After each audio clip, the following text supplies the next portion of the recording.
Welcome to the Get Tailored podcast. Join us as we explore insightful conversations on professional organizing, tackling both internal and external chaos, and discovering the transformative power of clarity and purpose in every aspect of life. If you're loving what you hear, don't forget to subscribe, like, and share our channel. Hey there, this is Nicole Taylor with Get Tailored podcast. Thank you for joining us.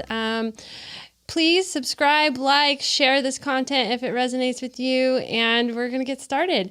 I'm here with Nicole Porter with Your Parent Porter. She has an amazing business that I'm really very enthusiastic about and have a passion, and we share some very cool, like-minded things, and I just thought this would be a great time to share our experiences together. Thank you, Nicole, for coming. Thank you for having me. I'm so excited. Just getting started on my podcast tour.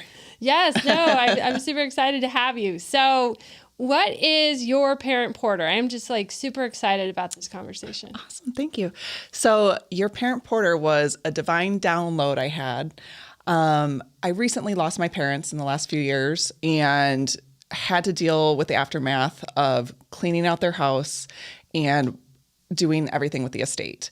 So Your Parent Porter, I was like, oh my gosh, so many of these Gen X kids, I was telling people the stories of what I had to go through and cleaning out mom and dad's house and the will and the property and all the things. And I realized a lot of people have not had conversations with their parents about what happens.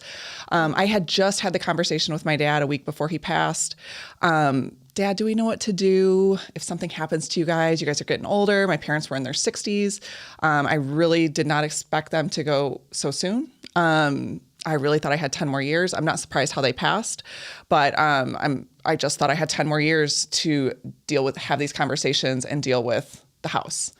Every year I would go home and visit my family in Michigan and, hey, Mom, let's clean out a garage. Let's clean out a closet. Let's clean out a bedroom. And I don't want to do it while you're here. I'll do it when you're gone. And, we would threaten her. We would be like, Mom, when you die, we're pulling up a dumpster to this house. Hey, you guys, why would you say that to me? And she's got super anxious. And even if we tried to be sneaky about it when she was home, she would just lose it. And so not having them around, obviously, I'd rather have my parents here. Yes. I'm glad I don't have to have those conversations anymore. And if I can help other Gen X kids not have to have those conversations and fights with their parents over all of the things in the house and what to do with them and mom and dad's special things. And, it's just been a lot. I've learned a lot and I have a lot to share. And so Your Parent Porter was designed to do home and wellness checks on your parents if you live out of state. Awesome. So how do you get your clients? I'm assuming that you get clients from, Gen X folks that our age, similar generation, right? That their parents are up in age, but it's a really thoughtful business because I feel like in our generation, my parents are getting up there. My mom went through cancer and almost passed away twice in the last 2 years. So there's just a lot of unknowns as we get older. And, I feel like our generation needs this business for their folks, especially if you're out of state. My folks are in New Mexico, so I don't, I'm not there every day or every week to check in on them. And so it would be very, very beneficial if you could help my my parents, because I cannot be there physically. So how do they find you? I guess I didn't specify that in the beginning. These are for the independent aging parents. So these are the parents that are healthy at home. Yeah. They don't need help. They don't need assisted living.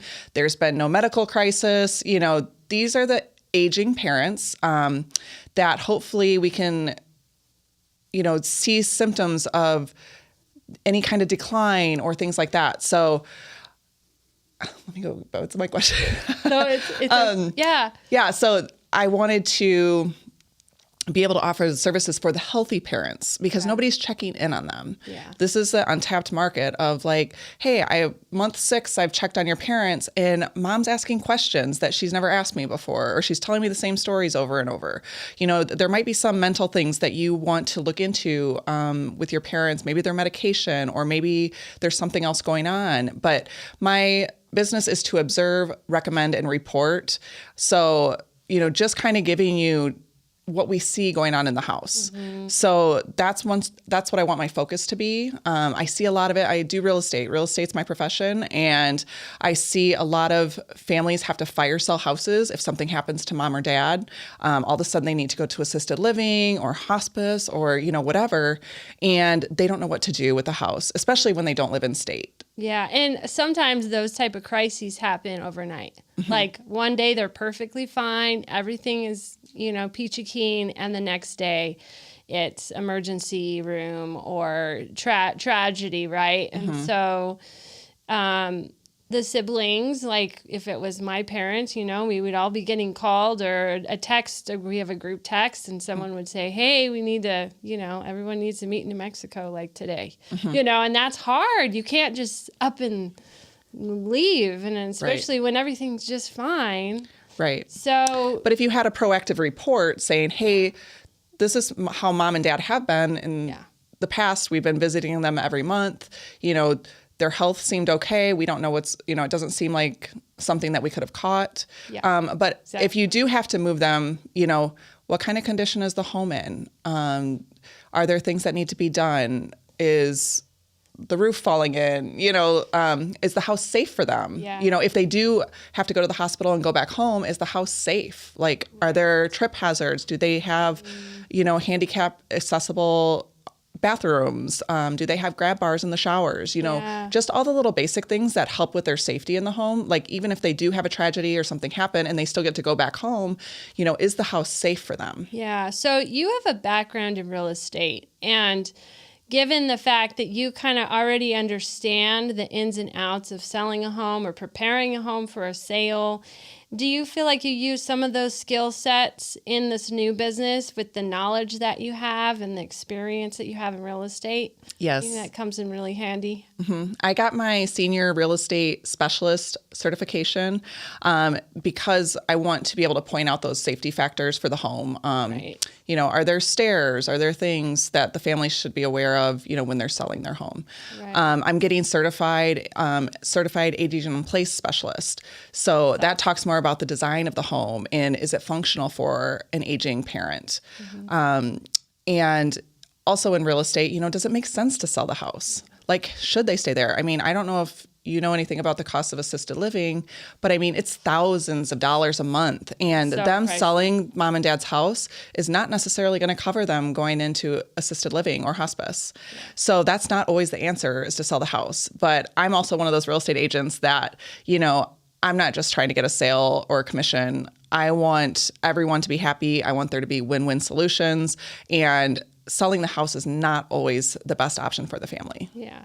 So do you find ways to help find other options for your clients? Like if they're, out of state, they come say here or wherever, and they're so the kids don't have time to be like, well, we can't be here for a month to try to sell this house or try to find.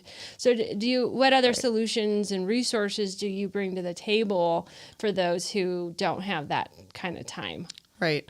I'm not a transition specialist, but I do have friends in that department where, they help the families find the right living situation for their parents. Do they need just like independent adult living, or do they need assisted living? Do they need a nurse to come in the house? Like, I have other people that specialize in that because I'm not a medical professional. But I also do have other things like you. I mean, that's how we met. That does home organization, like just at least cleaning out the house and getting it ready for a sale. And maybe it's not even tomorrow, but if they're collecting things like my mother was, it did take a few months or more. I gave up after a few months of cleaning things out so good thing that wasn't on a time schedule, so I got to stay at my parents' house and take my time cleaning it out and hold on to the things that I wanted to hold on to until I did decide to sell the house. Yeah. So that's a good segue. So with your experience with your own personal, your parents' life, your lives, and trying to go from one state to the other to try to help them, I guess when you got over there, what was the biggest surprise and what was the biggest challenge that you faced during that time? Man. Oh, you're gonna make me cry. No, I think one of the hardest things was going through my own stuff because my parents my mom saved everything. And it's funny, I got her because she's like, I'll go through my stuff when you go through yours. And so one of the last times I was home, while the family was all there, because I go back a few times a year, I found a box and I'm like, okay, let's see what's in this box. And she saved every paper from when I learned to write cursive in second grade. There was a whole box just of second grade papers. Yeah. And I'm like, Mom, come on. So it's like we got through some of that stuff together. But when we got down to the stuff that I had saved, like when I moved out of the house after high school, all my awards, all my CDs, all my, all the things that were memories for me, like I had to go through. And that was really tough because I was like, oh man, I live in a 1-bedroom condo. I can't bring all this stuff back to Arizona with me, nor do I want to. But I had to come to peace with things for myself. The next hardest thing was, going through, I found boxes of my mom's stuff, all her high school yearbooks and all those things. And that was really hard. All the photos. I think my mom had quadruples of every photo, when there were disposable cameras, regular cameras, when you had to get film developed. Right. I think we had 4 copies of everything in albums and laundry baskets and drawers. And that was I think I spent at least 2 weeks or more just going through photos. So that was probably one of the biggest challenges we did. Otherwise, mom saved grandma's knickknacks and a plate and a set of silverware and grandma's this or grandma's that, and it was like, do I want grandma's stuff? Yeah. That was really hard to decide, what you want of your grandparents too, because my mom saved all that. So, those were some of the biggest challenges. And like I said, it's funny because I would post stuff on social media and my friends' parents, the parents that I know, would be like, we're not going to do that to our kid. Thank you for showing us that. We're going to start cleaning out immediately. And the kids are going, oh my God, I hope my parents do this. So yeah, it was a lot. I can relate to that. My mom, she has collected quite a bit of things throughout my childhood and, even up to now, I'm 41. And, in the ever since she got sick, I think she had an epiphany and said, we need to start. So ever since she actually got on her feet again, my brother, I can't do this though, because Mom and I are on, 2 different pages and, trying to be in the same room, going through stuff. And I'm a let's get it done type of a person. I don't like to sit on my hands. I don't like to be like, we're going to wait for 5 weeks to decide on two items. I don't have that kind of time, nor do I have that kind of patience. I think I do, but then when it comes to your own parents, your own family members, it's a little different story, right? Right. So I have a twin brother, and when I moved to Phoenix a couple years ago, and my mom started realizing she wanted to go through stuff. And my brother, bless his soul, sat down with her and was patient as a king, just sitting there.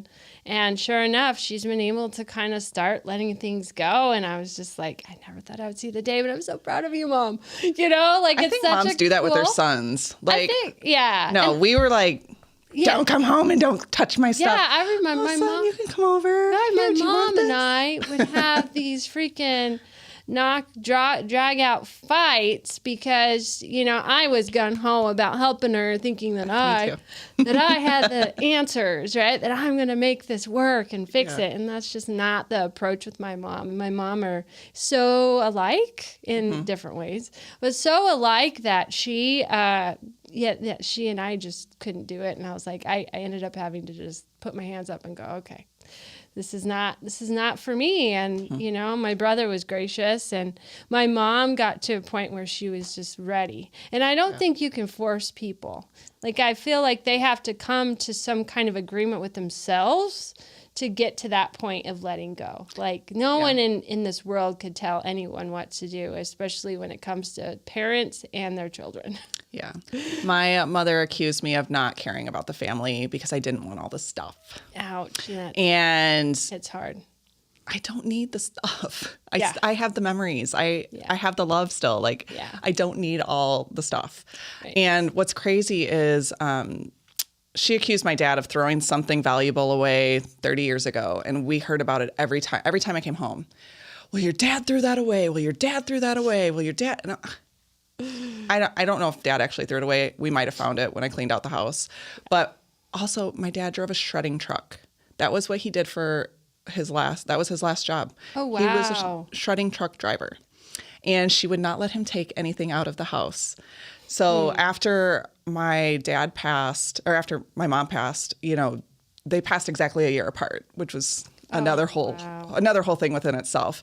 But, you know, we still honored Mom's wishes, and, you know, all the shoe boxes full of check registers we found from the 1990s, every single one of them with account numbers on them, you know, or we found my dad's 1970s tax returns with all the credit card statements and bank statements. You know, we still honored Mom by putting him in bags to take them to shredding because they have their numbers on them. And we took 32 yard garbage bags to the shredding company, and you know, they loved my dad, so they were like, just bring it, we'll take it for you. And you know, my brother and I had a lot of trips to the shredder after Mom and Dad went, so it was pretty crazy. Gosh, that's just wild. I mean, I feel like a lot of kids, grown-up children, don't even realize what their parents have. I mean, they could go and visit, and there is still things that my parents have that I'm like, I had no clue. I mean, I've been obviously out of the house for a very long time, so, and I don't keep tabs or keep check, you know, on what they keep and what they don't keep, or like what the situation is at their house. Like, their roof isn't caving in, I think we're good, right? But like, I don't know that to be a fact. Like, I'm not a roof inspector. I'm not a, you know, like a home improvement guru. And I want to go back to that. That's a good segue. So like, when, you know, do you have a baseline of wellness checks, or a baseline of checks that you do? And if someone's interested in this and like, oh yeah, okay, I want this covered, this covered, and this covered in those checks. I mean, or is it a la carte, or do you have some kind of something for them to follow? Yeah, I think there's some standard things that we check. Even as a realtor, you know, we just naturally check for these things. For sure. How old is the air conditioner? How old is the hot water heater? How old is the roof? You know, when were any major renovations done? You know, things like that are great things to know. When we were going through my parents' house, like, I mean, I've lived in Arizona for 18 years, so I don't remember. I know Dad put siding on the house. I know Dad redid the floors. I know, you know, like I know things happened, but I could not tell you what year that things happened. Right. So I think having a report like, hey, the roof, you know, we happen to find a roof receipt. I think it's the most recent one. I don't know. You know, who knows? You know, we tried to go through everything to look for receipts and important things that my mom saved. But, you know, just knowing how old the roof was. Like, so we did like an initial inspection right after my parents passed, because my brother and I were going to sell the house immediately. And we wanted to know what was really wrong with the house. You know, Dad's been fixing the house and doing the things, but like, is it done the right way? Like, absolutely. is it is it the right product? Is it the most efficient product? How old are those things? And home improve, like when you have a home inspector come in to inspect your house, I mean, sometimes that inspection comes out brutal. Like they find the slightest little crack in the corner. I mean, not to say that everything you have to fix. I mean, because I kind of understand I forgot the name of that. Paper was, it starts with a B. Anyway, it doesn't matter. The point is like the inspection has a checklist of like, this is all that's wrong with pictures and identifying where things are, cracks and, issues. Well, and maybe that's something I recommend. Like if I go into the home and there is just a lot of things that we can't see. Yeah. Like maybe I do recommend to the family, like, hey, why don't we just do a home inspection just for a baseline report? Right. So when I check in on you every month, we can see if things have gotten worse or if things need to be fixed, things like that. So maybe a home inspection is what I recommend when I do go in. But I think having that report, like, we know that the roof is 10 years old. I mean, these are things you need to know when you sell the house anyway, because it affects the price of the house. How old is the roof? Is somebody going to have to replace it or repair it? Is there anything wrong with the foundation? Is there everything been permitted that has been added on to the house? Yeah. Just some basic things like, my parents had added on to their house. Yeah. And I know I was in middle school.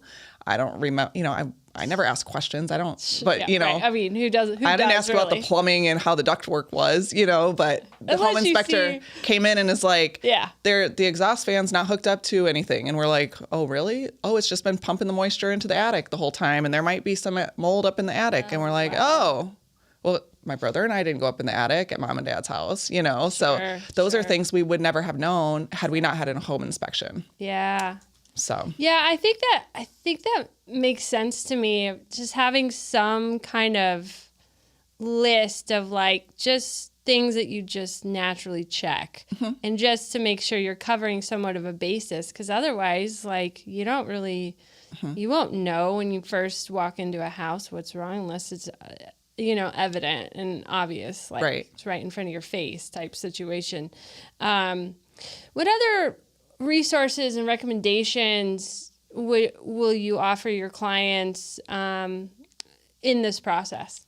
So I just found this really cool tool. I'm gonna say it wrong, so I'm just gonna pass. It's an AI tool that was created by an occupational therapist, where you go in and you can video the home, all the different rooms.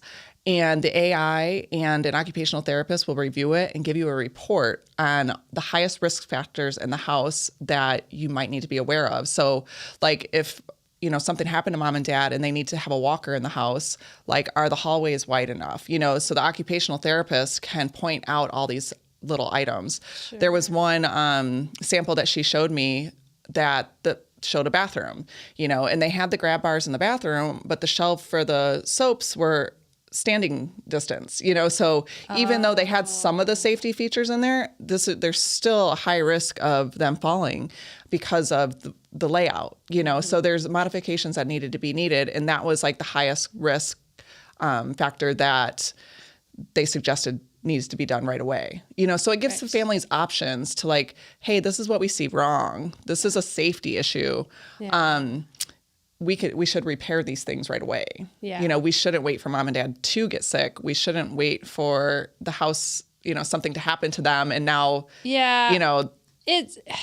everyone has busy lives, right? So especially when you don't live in the same state as your parents, it's kind of that back burner.